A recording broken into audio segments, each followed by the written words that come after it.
중국 고사 중에 단장지혜라는 말이 있습니다. 끊길 단, 그다음에 창자장, 그다음에 마지막 글자가 슬픔에입니다. 그러니까 창자가 끊어지는 것 같은 아픔, 그런 깊은 슬픔을 뜻하는 말이 단장지예요. 진나라의 대장 환운이 촉당의 성한을 공격합니다. 거기 정벌하기 위해서 양자강을 거슬러 올라가는데 중류쯤에 삼협이라는 그런 좁고 물살이 험난하기로 이름난 세 개의 협곡이 있었다고 해요. 이곳을 통과하는데 배에 타고 있던 병사 하나가 새끼 원숭이 한 마리를 사로잡습니다. 이것을 본 어미 원숭이가 큰 소리로 슬피 울면서 배가 가는 방향을 따라서 며칠 동안 수백 리길을 쉬지도 않고 쫓아가는 거예요. 자기 새끼 때문에. 마침내 이제 배가 강 기슭에 닿았을 때 어미 원숭이가 재빨리 자기 새끼가 있는 배로 풀쩍 뛰어 올라옵니다. 그런데 어쩐 일인지 이 어미 원숭이가 새끼한테 가보지도 못하고 몹시 고통스러워하다가 그만 비통한 울음소리 한마디 지르고 쓰러져 죽고 맙니다. 그 애절하게 울부짖는 모습을 잊을 수 없었던 그 병사들이 어미 원숭이의 배를 갈라보았더니 애통한 슬픔을 못 견딘 듯 창자가 토막토막 끊어져 있는 거예요. 그 사실을 보고받은 사령관인 환원이 크게 노해가지고 새끼 원숭이는 즉시 풀어주고 포획한 병사를 매질해가지고 쫓아내버립니다. 그리고 죽은 어미 원숭이를 후하게 장사 지내주고 다시 강을 거슬러 올라갔다고 그럽니다. 이게 단장지의 고사의 배경입니다. 부모의 죽음이 하늘이 무너지는 아픔이라면 그보다 더 비참하고 견디기 힘든 것이 바로 자식을 잃은 아픔일 것입니다. 그만큼 자식을 잃는 것은 너무너무 고통스러운 일이고 힘겨운 일입니다. 그래서 이런 말이 있죠. 부모가 죽으면 땅에 묻지만 자식이 죽으면 마음에 묻습니다. 근데 오늘 이 단장지혜, 창자가 끊어지는 아픔을 예루살렘의 멸망과 함락을 지켜본 예레미야라는 선지자가 그 아픔을 고스란히 느껴요. 선지자 예레미야가 목격하고 몸으로 겪고 있는 현실이요, 너무너무 비참합니다. 너무너무 절망적이고 너무너무 고통스러워요. 주전 588년 10월에 바벨론 제국이 남유다로 쳐들어옵니다. 그리고 예루살렘 성을 에워싸요. 1년 6개월 동안 성을 에워쌉니다. 18개월 동안 그러니까 아무 사람도 오고 가지 못하고 물자도 오고 가지 못하니까 결국 그 안에 성 안에 갇혀있던 사람들은 날이 갈수록 식량은 떨어져 가지요. 먹을 건 없지요. 그렇게 기아에 허덕이다가 죽어가고 결국 주전 586년에 완전히 바벨론에게 예루살렘 성이 함락이 됩니다. 그 장면을 그 세월들을 계속해서 곁에서 지켜보고 있던 예레미야는 말문이 막히고 억장이 무너지고 단장의 슬픔과 고통을 느낍니다. 그 장면을 오늘 11절에서 이렇게 시작합니다. 같이 한번 읽어보겠습니다. 시작. 내 눈이 눈물에 상하며 내 창자가 끊어지며 내 간이 땅에 쏟아졌으니 이는 딸 내 백성이 패망하여 어린 자녀와 젖먹는 아이들이 성읍 길거리에서 기절함이로다. 아멘. 그 비참하고 고통스러운 현장을 보고 예레미야가 눈물을 흘리는데 눈물을 얼마나 많이 흘렸던지 눈이 짓물러 버렸대요. 혹시 그런 경험이 계십니까? 너무너무 눈물을 많이 흘려가지고 눈이 아프다 못해 짓물러 버렸어요. 너무 많은 눈물을 흘려서 눈물이 바닥이 날 지경입니다. 창자가 끊어지는 고통을 겪습니다. 본문에 보니까 간이 땅에 쏟아졌대요. 우리말로 치면 애간장이 탄다는 뜻입니다. 왜 그렇습니까? 젖먹이와 어린 자녀들이 성읍 길거리에서 죽어가고 있었기 때문이에요. 남유다가 바벨론에게 패망하는 과정을 고스란히 옆에서 지켜본 겁니다. 기근으로 어린이들이 굶어 죽는 모습을 계속해서 보는 거예요. 여러분, 부모에게 자식이 먹을 것이 없어서 죽어가는 것처럼 그렇게 그것처럼 고통스러운 괴로움은 없을 겁니다. 그런데 예레미야가 그런 부모와 자식들을 보면서 그 부모들과 동일한 감정을 느끼는 거예요. 고통스러워합니다. 12절에 이렇게 나와요. 그들이 성읍 길거리에서 상한 자처럼 기절하여 그의 어머니들의 품에서 혼이 떠날 때에 어머니들에게 이르기를 곡식과 포도주가 어디 있느냐 하도다. 아이들이 엄마에게 먹을 것을 조르는 내용이에요. 엄마 먹을 거 없어요. 너무너무 배가 고파요. 근데 나중에 이제 그런 말도 할 수 없을 만큼 힘이 빠졌을 거예요. 말할 힘도 없습니다. 먹을 걸 찾는데 엄마는 아이에게 줄 음식이 없습니다. 어머니의 품에 아이가 안겨 있고 그 아이는 먹지 못해서 그 영혼이 쏟아져 내려가요. 그 영혼이 그 육체를 떠납니다. 얼마나 충격적이고 비극적인지 모릅니다. 예전에 타임즈에 나왔던 사진 한 장, 표지 사진 한 장을 연상시키는 장면이에요. 뼈마디만 남은 한 아프리카 여인이 굶어 죽어가는 자신의 아이를 안고 희미한 눈으로 아이를 응시하고 있던 사진.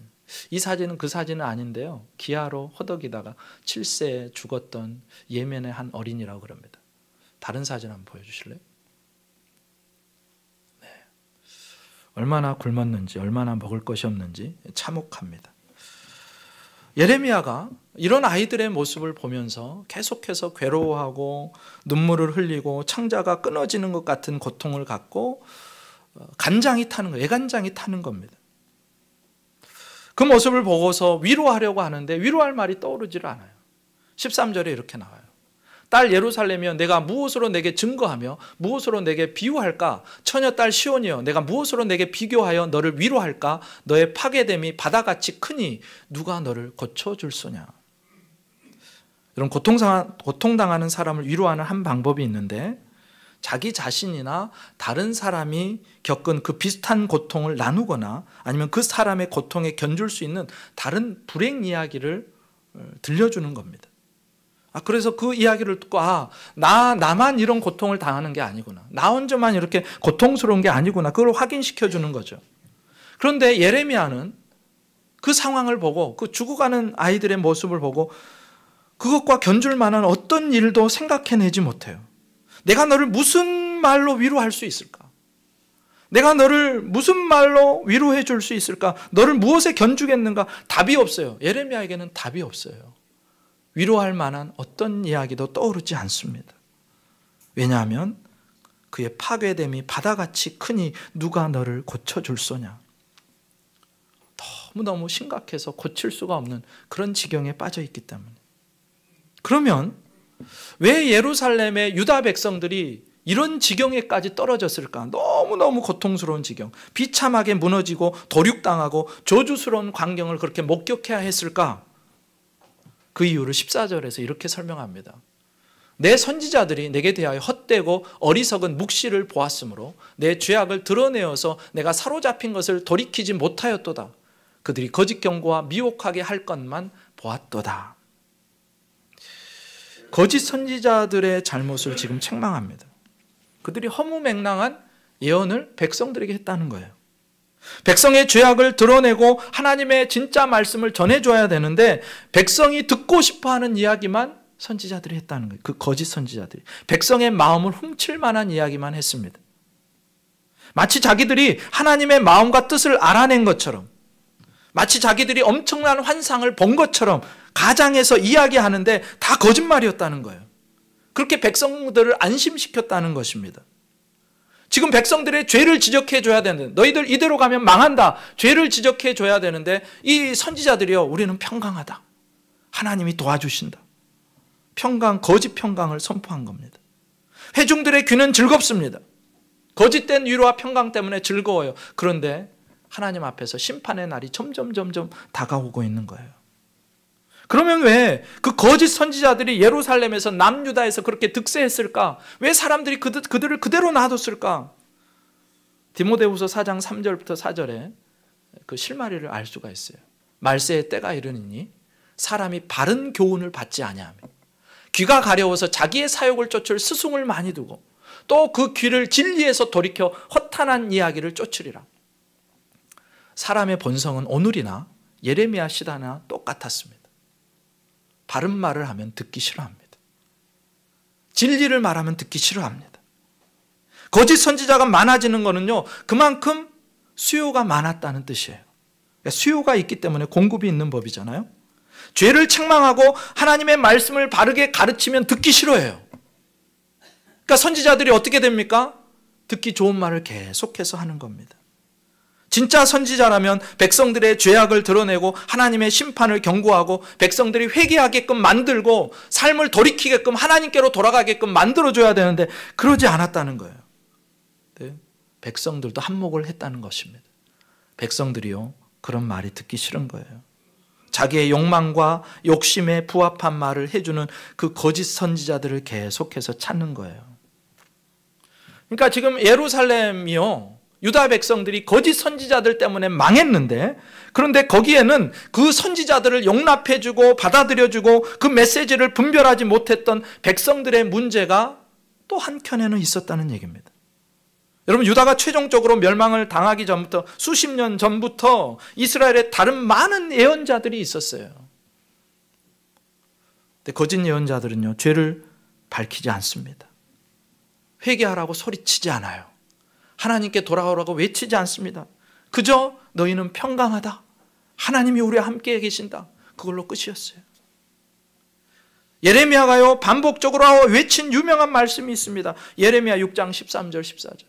예언자와 제사장까지도 모두 한결같이 백성을 속였다. 이게 당시의 모습이에요.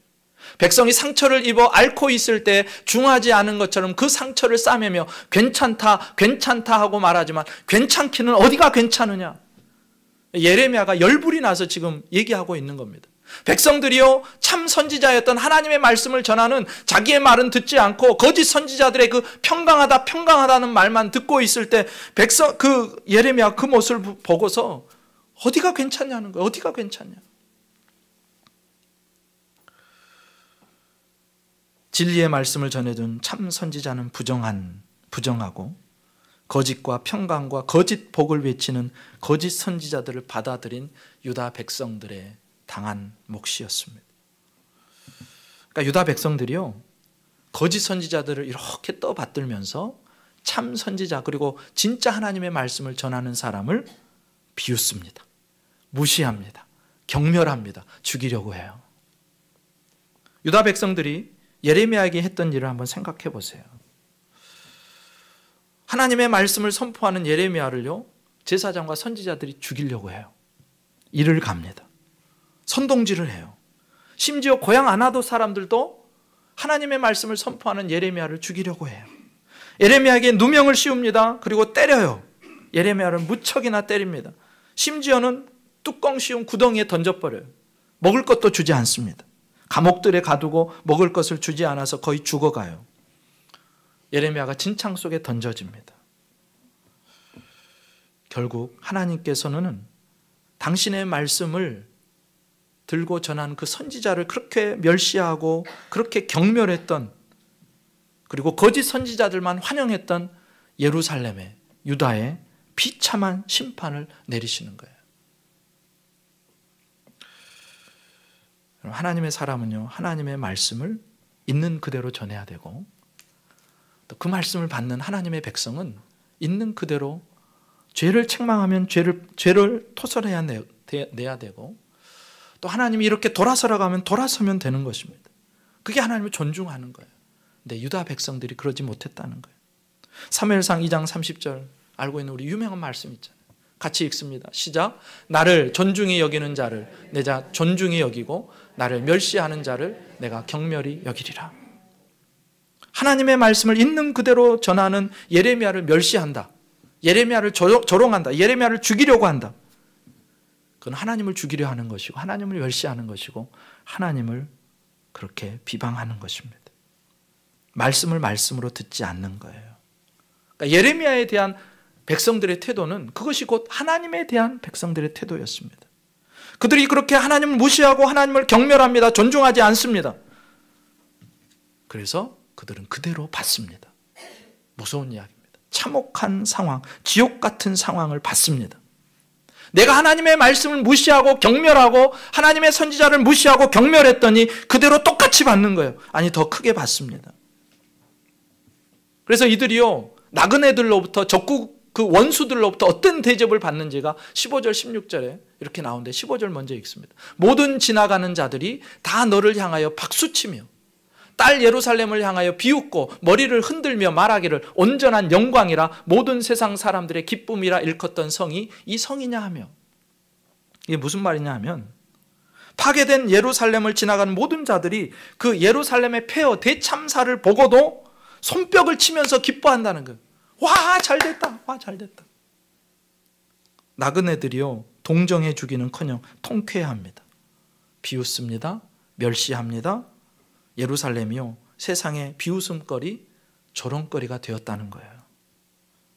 하나님의 말씀을 무시하고 경멸했더니 하나님의 백성들이 세상으로부터 무시와 경멸을 똑같이 당합니다.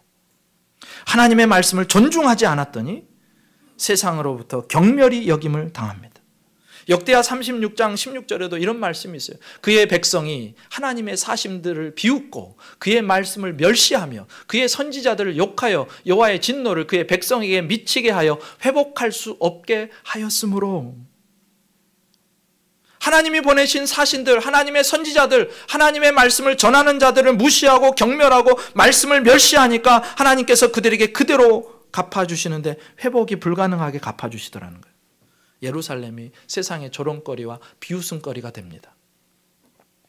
두려운 일입니다. 여러분, 내가 하나님의 말씀을 어떻게 대하고 있는가를 한번 점검해 보셔야 됩니다. 말씀을 대하는 나의 태도가 곧 하나님을 대하는 나의 태도입니다. 내가 말씀 앞에 어떻게 반응하고 있는지가 내가 하나님께 어떤 모양새로 서 있는지를 분명하게 보여주는 거예요. 내가 아무리 입으로는 하나님 사랑합니다, 하나님 존중합니다, 하나님 사랑합니다, 사모합니다, 내 말씀 앞에서 불순종하고 말씀 앞에서 이유를 찾고, 입으로 하는 말이 진짜가 아니고 말씀 앞에서 내 반응이 진짜라는 거예요. 나는 평상시에 어떻게 하고 있나? 많은 사람들이 말로는 하나님을 존중한다, 하나님을 사랑한다 하면서도 삶 속에서는 얼마나 하나님을 무시하고 경멸하는지, 하나님의 말씀에 불순종하면서 얼마나 하나님을 경멸하는지 몰라요. 여러분, 우리가 우리 자신의 실체를 정확하게 못 봐서 그렇지, 나 자신도 속이고 해서 안 보여서 그렇지, 사실 저와 여러분이 실체를 알면요, 여러분 까무러칠걸요. 아마 내가 이렇게 하나님을 경멸했다고? 내가 이렇게 하나님을 무시했다고? 여러분 자신이 두려울걸요. 내가 하나님의 말씀을 대하는 나의 태도를 여러분 제대로 보시기만 하면. 우리는요, 내가 다 예레미야 편일 거라고, 나는 그래도 하나님의 말씀 앞에 서 있는 편일 거라고 생각하지만 하나님의 말씀이 뭐라고 지적합니까? 세상의 대부분은, 믿는다고 하는 사람의 대부분이 말씀 앞에 예레미야 편이 아니라 유다 백성들의 편에 서서 하나님의 말씀을 무시하고 경멸하고 그렇게 예레미야를 죽이려고 하는 그 편에 서 있다는 거예요. 우리는 하나님 말씀 앞에서 계속해서 이유를 찾습니다. 순종해야 될 이유가 아니라 순종하지 말아야 될 이유, 불순종할 이유를 계속해서 찾아요. 그러면서 하나님을 존중한다고요? 천만의 말씀, 만만의 콩떡입니다. 우리가 얼마나 나의 욕망과 원함 앞에서 하나님의 말씀을 죽이고 내가 원하는 내 뜻대로 행하면서 그렇게 하나님을 무시하고 멸시하고 조롱하면서 하나님을 사랑한다고 그렇게 이중적인 모습으로 고백하는지 몰라요. 그러면 왜 사람들은 그 거짓 선지자들을 환영하고 반대로 참 선지자로부터 오는 하나님의 말씀을, 곧 하나님을 경멸하고 무시할까? 지금 당장 그 결과가 내 눈앞에 나타나지 않기 때문에 그래요. 만약에 불순종하면 너 불순종해서 하고 하나님 벼락 한번 때리시면 다시는 불순종 못할걸요. 근데 하나님 그렇게 안 하시거든요. 하나님은 오래 참으세요. 그리고 돌아오라고 하세요. 지금 유다 백성들이 당하고 있는 이 비참하고 처참한 결과를 눈앞에서 확인했다면, 그 전에 확인했다면 하나님의 선지자를 어떻게 그렇게 대합니까?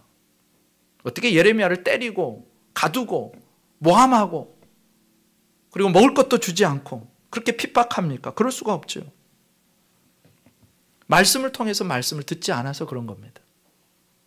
당장 눈앞에 결과가 없다고 해서 말씀을 무시해서 그런 겁니다. 여러분, 저와 여러분은요, 말씀을 떠난 결과를 볼 줄 아는 안목이 있어야 됩니다. 아, 내가 이렇게 불순종하다가는 이건 망하는 길이구나. 이게 보여야 돼요. 바벨론의 처참하게 짓밟힌 유다의 광경이 보여야 되고요. 굶주려서 엄마의 품 안에서 죽어가는 아이의 모습이 보여야 되고, 사람들이 모이던 광장과 성소에서 겹겹이 쌓여있는 시체를 볼 줄 아는 눈이 있어야 돼요. 그래야 불순종 안 하죠. 그래야 지금 내가 하나님을 대하고 말씀을 대하는 태도가 바뀔 수 있습니다. 여러분, 성도는요, 크게 두 부류로 나뉘어요. 말씀으로 하나님의 말씀을 듣는 사람이 있는가 하면, 고난으로 하나님의 말씀을 듣는 사람이 있어요. 말씀으로 하나님의 말씀을 듣는 사람은 지혜로운 사람입니다. 복 있는 사람이에요. 선지자를 통해서 말씀하실 때 하나님의 말씀으로 들으면 살아요. 소망이 있어요. 예레미야를 통해서 말씀하실 때 내 조국의 형편이 보이고 내 조국의 결말이 보이면, 그래서 하나님의 말씀 앞에 돌이키면 살아요. 그런데 그 말씀으로 하나님의 말씀을 못 듣는 거예요. 꼭 고난이 와야 말씀을 들어요. 고난을 통해서만 말씀을 듣는 어리석은 사람이 있어요. 유다 백성들을 보십시오. 아무리 예레미야가 하나님의 말씀을 반복적으로 전해드려 그들이 거부합니다. 말씀 앞에서 고집을 부리고 말씀 앞에서 자존심을 세워요. 여러분, 말씀 앞에서 고집 부리고 자존심 세우는 일보다 더 어리석은 일은 없습니다. 어느 안전이라고. 여러분, 하나님 앞에서 고집 부리고 자존심 세우는 것보다 어리석은 일은 없어요. 말씀을 말씀으로 듣지 못하는 거예요. 바벨론이 쳐들어오고 예루살렘 성이 포위돼가지고 18개월 동안 아무로 개미 새끼 한 마리 왔다 갔다 할 수 없는 그 상황에서 사람들이 굶어 죽어가고, 내 품 안에서 영양실조로 내 아이가 죽어가고, 심지어 부모가 그런 자식을 잡아먹고, 그렇게 비참하고 절망적인 고난 앞에 서야, 그 고난을 통해서야 겨우 하나님의 말씀이 들려온다면 이건 비극적인 거 아니에요? 얼마나 안타깝습니까? 우리가 하나님의 말씀을 듣지 못한다면, 말씀으로 말씀을 듣지 못한다면 그때부터 특별히 하나님의 확성기를 틀어대시잖아요. 고난이라는 확성기를 틀어대십니다. 비참함이라는 확성기를 틀어대세요. 그래서 하나님을 떠난 것이 얼마나 비참한 것인지를 몸소 겪게 하세요. 신랑을 잃어버린 신부의 비극을 겪게 하세요. 모든 것이 다 무너지고 파괴되는 비극을 겪게 하세요. 여러분, 친절하게 말씀으로 할 때는 말씀이 잘 안 들리죠. 그런데 바벨론이라는 몽둥이로 된통 얻어 터져야 그제야 말씀이 들리는 게 왜 그럴까? 선지자를 통해서 하나님이 정말 친절하게 말씀하실 때는 말씀을 듣지 않고 꼭 성벽이 무너지고 내 삶에 가까운 이들이 칼에 죽고 기근으로 죽고 자식을 삶아먹는 그런 상황이 되어서야 하나님의 말씀을 듣는다는 거, 이거 얼마나 큰 비극입니까? 물론 그때도 강팍한 사람들은 안 들어요. 영영 망하는 거죠. 우리 한번 따라해 보겠습니다. 하나님, 말씀을 무겁게 듣게 해주세요. 우리는 말씀을 통해서 하나님의 말씀을 들어야지, 고난을 통해서 하나님 말씀을 들으면 안 돼요. 고난이 오기 전에. 우리 교회 모든 성도님들이 고난을 통해서 말씀을 듣는 것이 아니라 말씀을 통해서 말씀을 듣는 은혜가 있기를 주님의 이름으로 축복합니다. 네. 그렇게 말씀으로 하나님 말씀 듣지 않고 고난을 통해서만 말씀을 들으니 15절에서 예루살렘을 지나가는 자들이, 나그네들이 비웃고 조롱하고, 16절에서 그 예루살렘을 점령한 원수들이 비웃고 조롱하고 기고만장합니다. 16절에 이렇게 나와요. 내 모든 원수들은 너를 향하여 그들의 입을 벌리며 비웃고 이를 갈며 말하기를 우리가 그를 삼켰도다. 우리가 바라던 날이 과연 이 날이라. 우리가 얻기도 하고 보기도 하였다 하도다. 지금 유다의 대적 원수 바벨론의 모습을 보세요. 유다를요 멸시하고 비난합니다. 그리고 말하기를 우리가 얘네들 삼켰어. 우리가 승리했어. 바벨론이요 자신들의 승리에 도취되어서 외치는 겁니다. 우리가 예루살렘을 삼켰다. 그리고 유다를 조롱하고 무자비하게 대합니다. 유다는요 이제 아무런 소망이 없어요. 아무리 주위를 둘러보아도 어떤 도움이나 동정을 기대할 수 없습니다. 나그네들 뿐만 아니라 원수 바벨론은 말해야 입만 아프죠. 모든 것이 막혀 있어요. 소망이 없어요. 유다를 치료하고 회복할 수 있는 모든 원천이 다 막혀 있습니다. 예루살렘을 위로하거나 회복시킬 나라나 공동체가 이 세상에 아무것도 없어요. 존재하지가 않아요. 예레미야가 아무리 주위를 둘러봐도요 예루살렘을 일으켜 세울 나라도 그런 공동체도 없습니다. 소망이 없어요. 그런데 예레미야는 그 소망 없는 상황 중에서 그래도 절망하지 않습니다. 예레미야가 그때 하는 일이 뭔지 아세요? 예루살렘을 회복하고 다시 생기를 불어넣으실 수 있는, 위로하실 수 있는 한 분 하나님을 바라보기 시작합니다. 주위를 둘러보면 아무것도 없는데, 이거는 아예 소망 자체가 없는데 믿음의 눈을 들어서 천지 만물을 다스리시고 역사를 주관하시는 하나님을 바라보기 시작해요.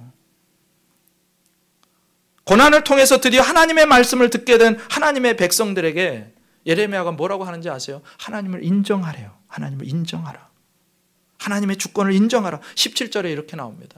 여호와께서 이미 정하신 일을 행하시고 옛날에 명령하신 말씀을 다 이루셨으며 긍휼히 여기지 아니하시고 무너뜨리사 원수가 너로 말미암아 즐거워하게 하며 내 대적자들의 뿔로 높이 들리게 하셨도다. 지금 무슨 말입니까? 하나님의 말씀이 이루어졌다는 거예요. 예루살렘이 이렇게 파괴된 것이, 바벨론이 와서 무너뜨린 것이 바벨론이 잘나고 똑똑하고 힘이 세서가 아니라 하나님이 작정한 일이 이곳에 그대로 이루어졌다는 것입니다. 모든 상황을 주관하시는 게 하나님이시라는 거예요. 사실 오래전부터 하나님은요, 하나님을 떠난 백성들이 이런 일을 당할 것을 이미 말씀하셨어요. 신명기 28장에 이런 이야기가 나옵니다. 내가 모든 것이 풍족하여도 기쁨과 즐거운 마음으로 내 하나님 여호와를 섬기지 아니함으로 말미암아 내가 줄이고 목마르고 헐벗고 모든 것이 부족한 중에서 여호와께서 보내사 너를 치게 하실 적군을 섬기게 될 것이니 그가 철멍에를 내 목에 메워 마침내 너를 멸할 것이라. 그들이 전국에서 내 모든 성읍을 에워싸고 내가 의뢰하는 높고 견고한 성벽을 다 헐며 내 하나님 여호와께서 내게 주시는 땅의 모든 성읍에서 너를 에워싸리니 내가 적군에게 에워싸이고 맹렬한 공격을 받아 곤란을 당함으로 내 하나님 여호와께서 내게 주신 자녀 곧 내 몸의 소생의 살을 먹을 것이라.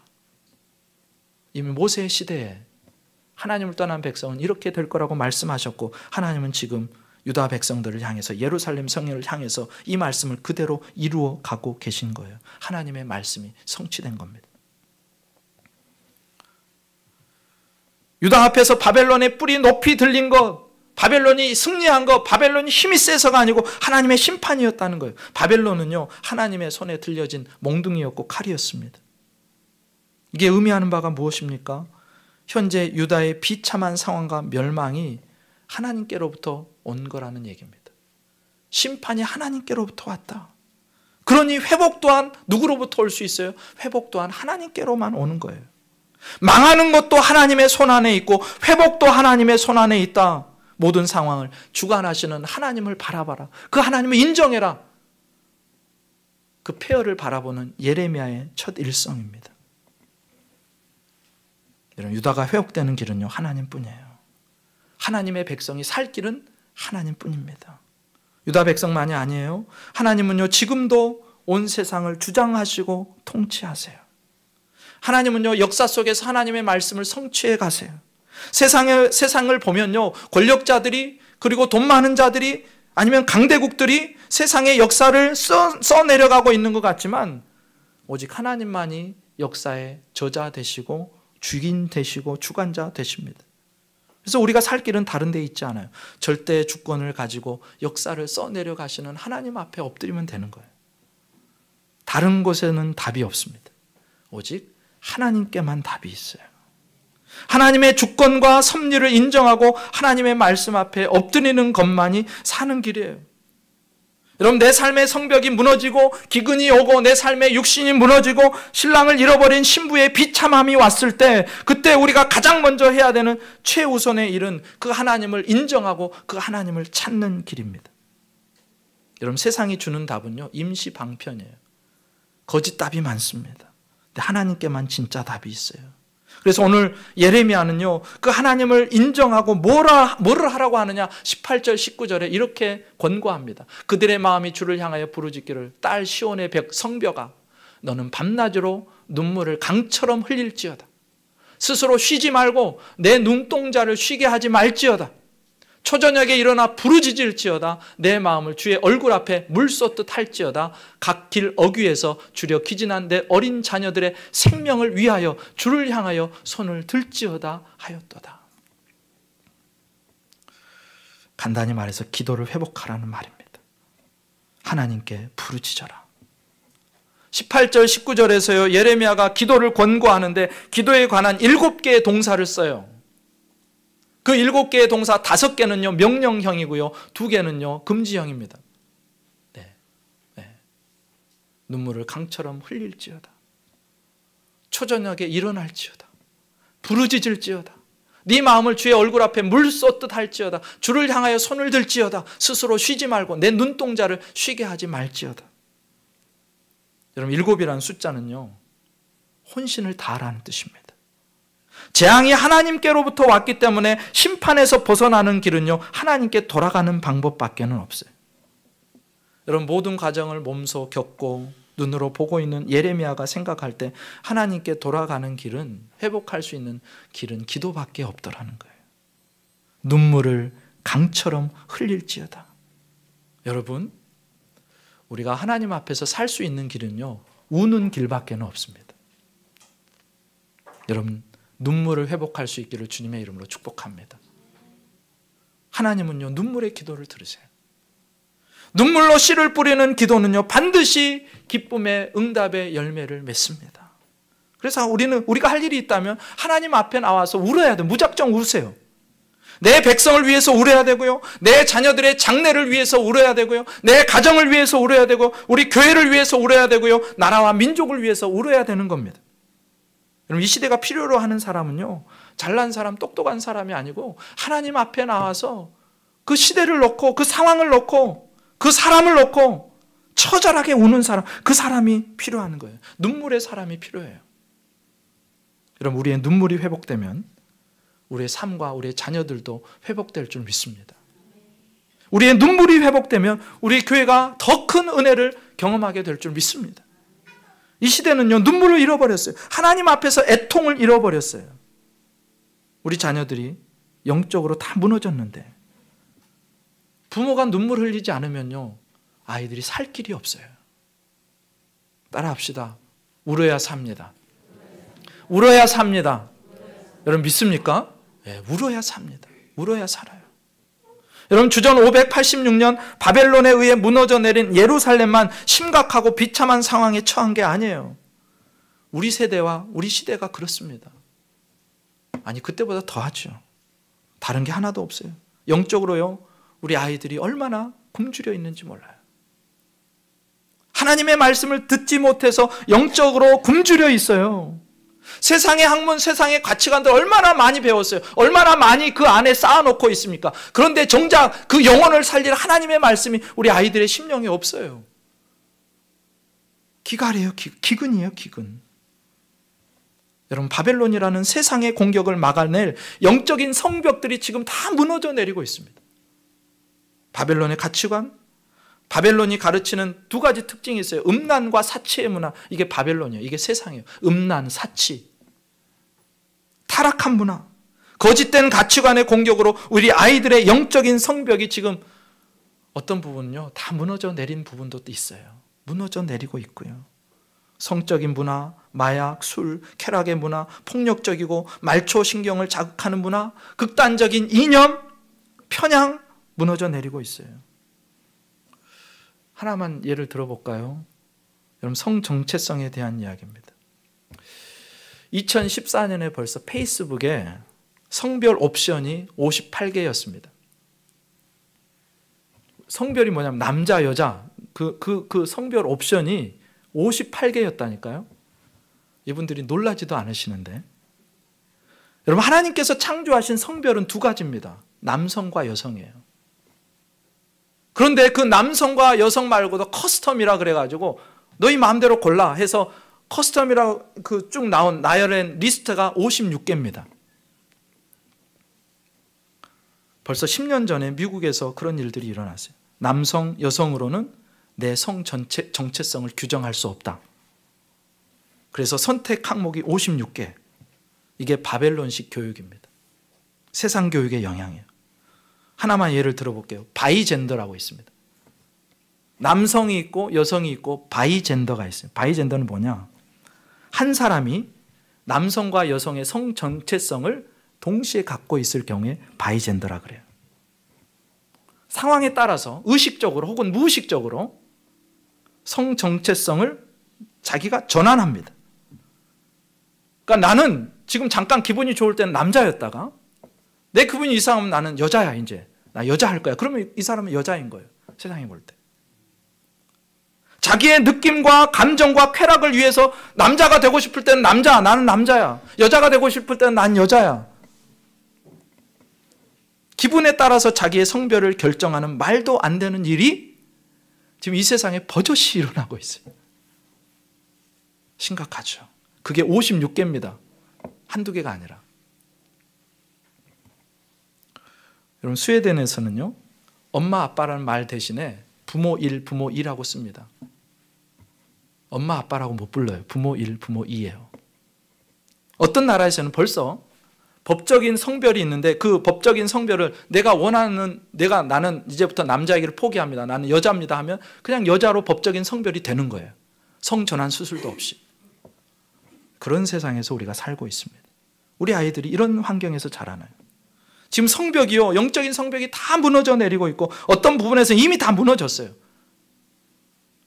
영적으로 굶어 죽어가고 있어요, 우리 아이들이. 어떻게 살려요? 방법이 없어요.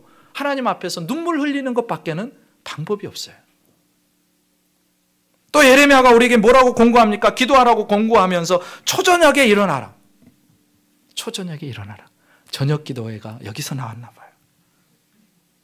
근데 이 말이요, 초저녁에만 잠깐 일어나서 부르짖으라는 얘기가 아니에요. 당시 고대 이스라엘에서는요, 파수를 위해서 그 저녁 시간을요, 세 시간으로 구분해요. 1경, 2경, 3경. 1경은요, 해가 떨어질 때부터 10시까지, 저녁 밤 10시까지. 2경은 밤 10시부터 새벽 2시까지. 3경은 새벽 2시부터 해 뜰 때까지. 그러니까 초저녁에라는 이 말은 정확히 얘기해서 1경의 시작돼, 2경의 시작돼, 3경의 시작돼. 그 경들이 시작될 때마다, 파수가 시작될 때마다 일어나서 기도하라는 얘기입니다. 무슨 말이냐면요, 계속 기도하라는 얘기예요. 그냥 잠잘 시간이 어딨냐. 예레미야가 지금 뭐라고 권면하는지 아십니까? 여러분, 지금 잠이 오세요. 그렇게 권면하는 거예요. 여러분, 지금 잠이 오세요. 지금 세상이 이 모양인데 잠이 오세요? 우리 아이들이 이 모양인데 잠이 오세요? 세상이, 바벨론이 지금 예루살렘을 먹어가고 있는데 잠이 오세요?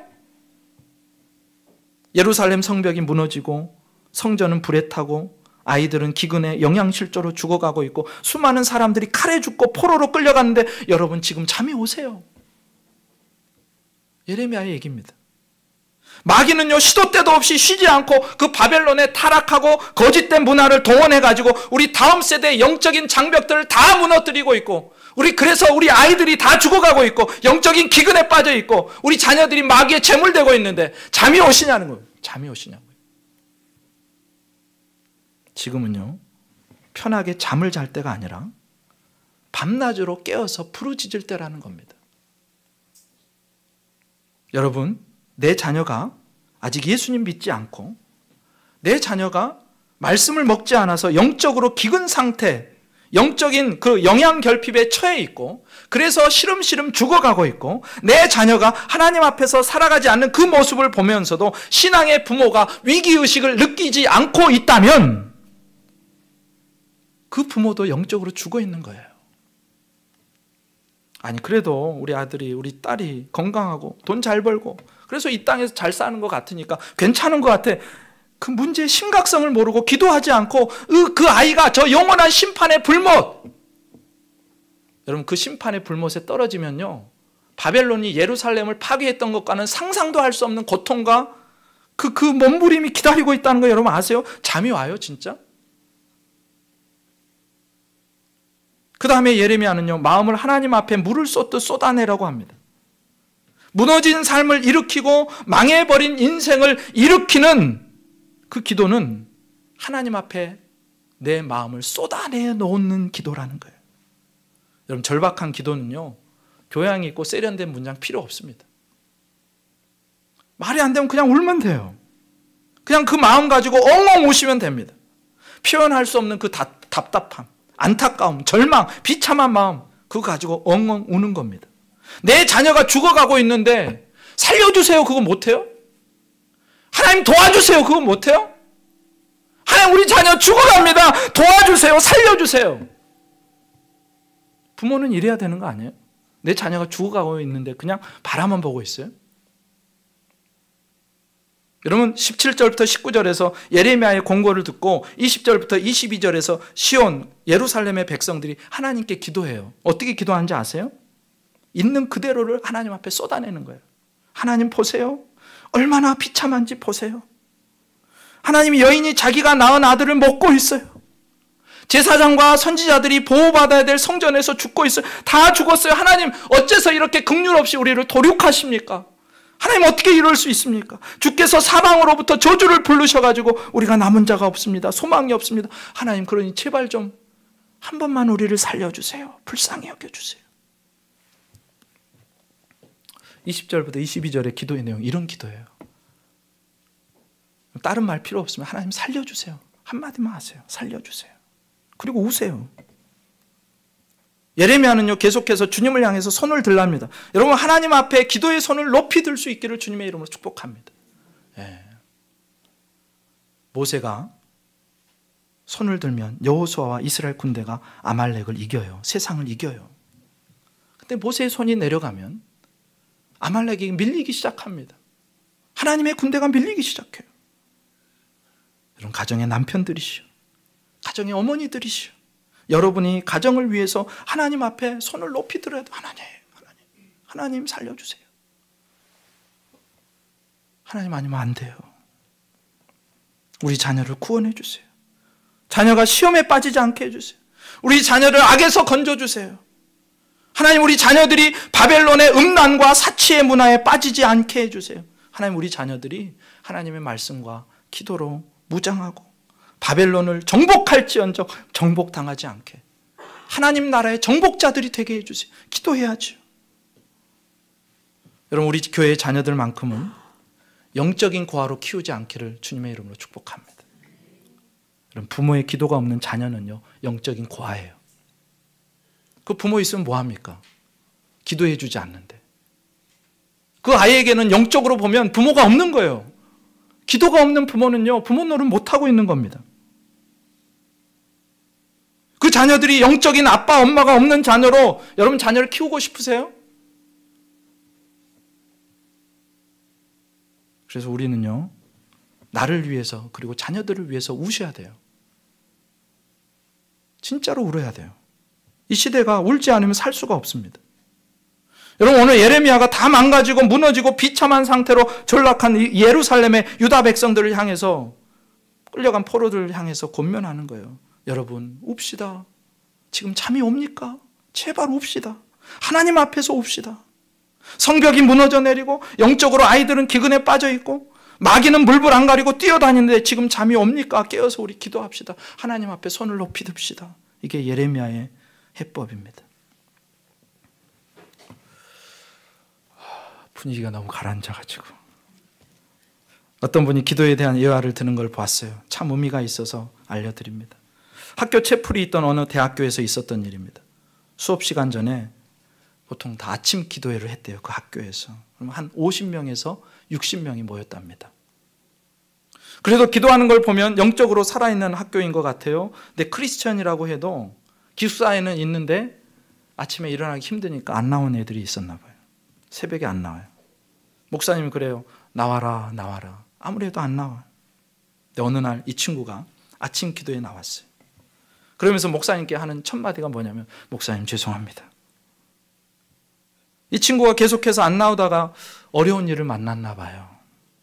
고난을 당하니까 어쩔 수 없이 기도의 자리로 와요.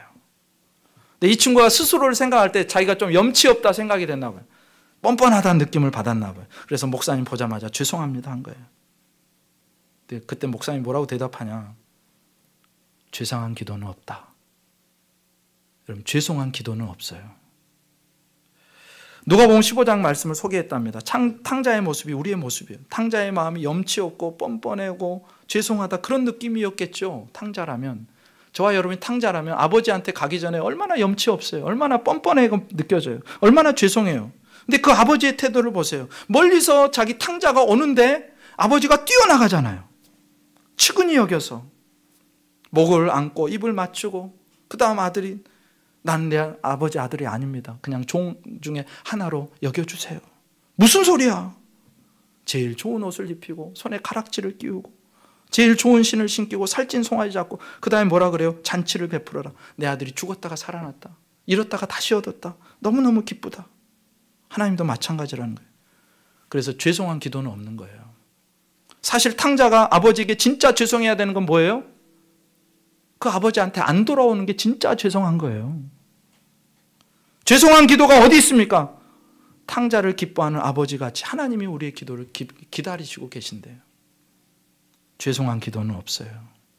그러니 오늘 예레미야의 권고를 따라서 하나님께 돌아와서 기도하십시오. 그러면 살아나는 줄 믿습니다. 눈물을 쏟으세요. 지금 잠이 옵니까 진짜? 비참함에서 영광으로 변화되는 길이 뭐냐? 눈물 쏟고 기도하고 주님 앞에 두 손 들고. 방법이 없어요. 이 시대를 살아가는 방법이. 유다 백성들 그 처참한 지경의 모습을 보면서 단장의 고통을 느꼈던 예레미야가 제시한 해법은 두 가지입니다. 말씀을 회복하라. 말씀을 존중해라. 그리고 기도의 자리로 나와라. 여러분, 고난으로 말씀을 듣지 마시고 말씀으로 말씀을 들으세요. 그리고 죄송한 기도는 없답니다. 안 나오는 게 제일 죄송한 거예요. 나오세요. 저녁에도 나오시고 새벽에도 나오시고. 우리 주위를 둘러보면 소망이 보이지 않고 우리를 일으키고 도와줄 리가 아무도 없지만 우리가 믿음의 눈을 들어 주님을 바라보며 울며 불며 손을 들고 부르짖어 기도할 때 그 하나님이 우리 가운데 승리를, 생명을 허락하실 줄 믿습니다. 기도드리시겠습니다.